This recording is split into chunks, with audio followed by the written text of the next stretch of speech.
Occasion ఏదైనా location ఎక్కడైనా తెలుగువారి వేడుక అంటే ఆలివ్ మిఠాయి ఉండాల్సిందే.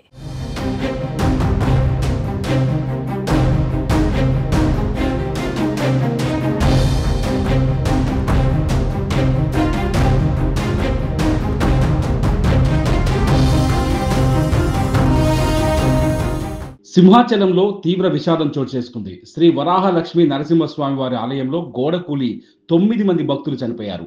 పలువురికి తీవ్ర గాయాలయ్యాయి. వారిని హుటాహుటిన ఆసుపత్రికి తరలించారు. అత్యవసర చికిత్స అందిస్తున్నారు.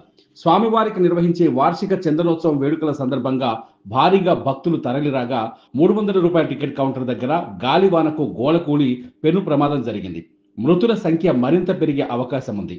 సంఘటనా స్థలానికి చేరుకున్న రెస్క్యూ సిబ్బంది ఎన్డీఆర్ఎఫ్, ఎస్డీఆర్ఎఫ్ సహాయక చర్యలు చేపట్టింది. మృతదేహాలను కేజీహెచ్ ఆసుపత్రికి తరలిస్తున్నారు.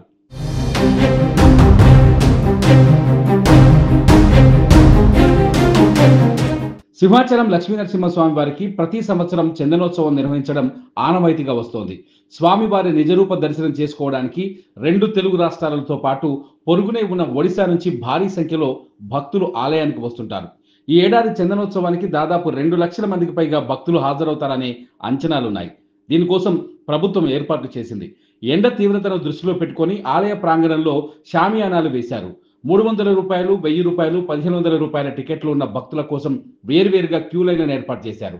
అయితే దురదృష్టం వెంటాడి రూ. 300 ప్రత్యేక దర్శనం క్యూ లైన్లో ప్రమాదం జరగడం విషాదాన్ని నింపింది.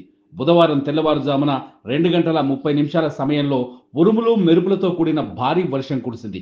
ఈ క్రమంలో గోడ కూలింది.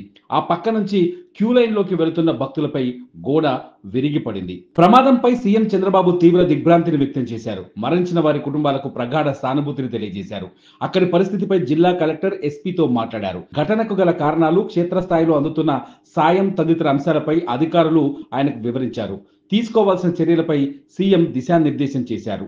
గాయపడిన వారికి మెరుగైన చికిత్స అందించాలని ఆదేశించారు. సింహాచలంలో గోడ కూలిన ఘటనా స్థలంలో పరిస్థితిని సమీక్షిస్తున్నామని, సహాయక చర్యలను పర్యవేక్షిస్తున్నామని హోంమంత్రి అనిత తెలిపారు. సింహగిరి బస్టాండ్ నుంచి ఎగువకు వెళ్లే మార్గంలో షాపింగ్ కాంప్లెక్స్ వద్ద రూ. 300 టికెట్ క్యూ లైన్ సిమెంట్ గోడ కూలిందన్నారు. ఎన్డీఆర్ఎఫ్, ఎస్డీఆర్ఎఫ్, ఫైర్, పోలీస్ శాఖ సిబ్బంది నేతృత్వంలో క్షతగాత్రులను ఆసుపత్రికి తరలిస్తున్నామని చెబుతున్నారు. అలాగే జిల్లా కలెక్టర్, పోలీస్ కమిషనర్ దగ్గరుండి సహాయక చర్యలను పర్యవేక్షిస్తున్నారని వివరించారు.